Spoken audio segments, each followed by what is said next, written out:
From the beginning, the Final Fantasy series has been on the forefront of technology and storytelling, of character development and gameplay. And with every iteration, Square brought us to a new world full of rich and intriguing characters. This past year, over 200,000 Japanese gamers have ventured online for another amazing leap in gameplay. Final Fantasy XI. And now, the first and only fully online Final Fantasy title is coming to America. Vana'diel is a world of magic and technology, a world that mixes swordplay and sorcery, and all is held together by the power of the crystals. But when the memories of past wars begin to fade, evil once again emerges. The very basic story is about 20 years ago, these three kingdoms got into a giant war and kind of settled everything out, kind of peace across the land. Now, 20 years later, things are starting to kind of rumble back together.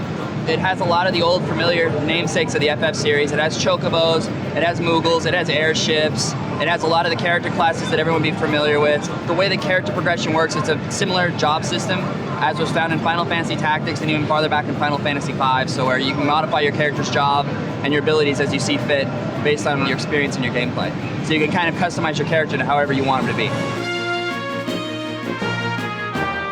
You are transported to the world of Vana'diel through your PlayStation 2 and network adapter. But you will also need to equip yourself with some new technology. The 40-gigabyte internal hard disk drive for PlayStation 2. You can play Final Fantasy XI with both broadband and narrowband. It supports both types of connections. You need a PlayStation 2 computer entertainment system. You need a copy of Final Fantasy XI, obviously enough, and a hard disk drive.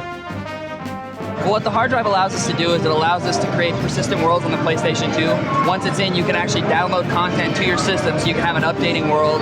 In the case of Final Fantasy, you'll have new quests, new weapons, new character classes, all sorts of things that are opening up, and the only way to do that is to have a hard disk drive in the PlayStation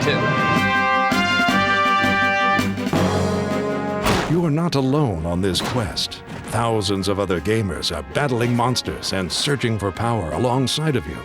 It's up to you to decide who your allies truly are.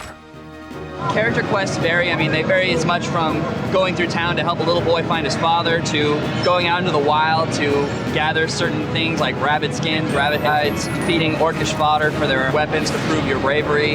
There are quests where you go with a party on missions for your home countries. You can join up with up to 6 people in one party, and then 3 parties can come together to form a fellowship of sorts, so you can have up to 18 characters in one grouping. So it really is just a wide variety of quests, much more so than most Final Fantasy game before it. Only a handful of US gamers were able to experience Final Fantasy XI, the franchise's first online endeavor. We've brought you some videos for a sneak peek at this must-have RPG.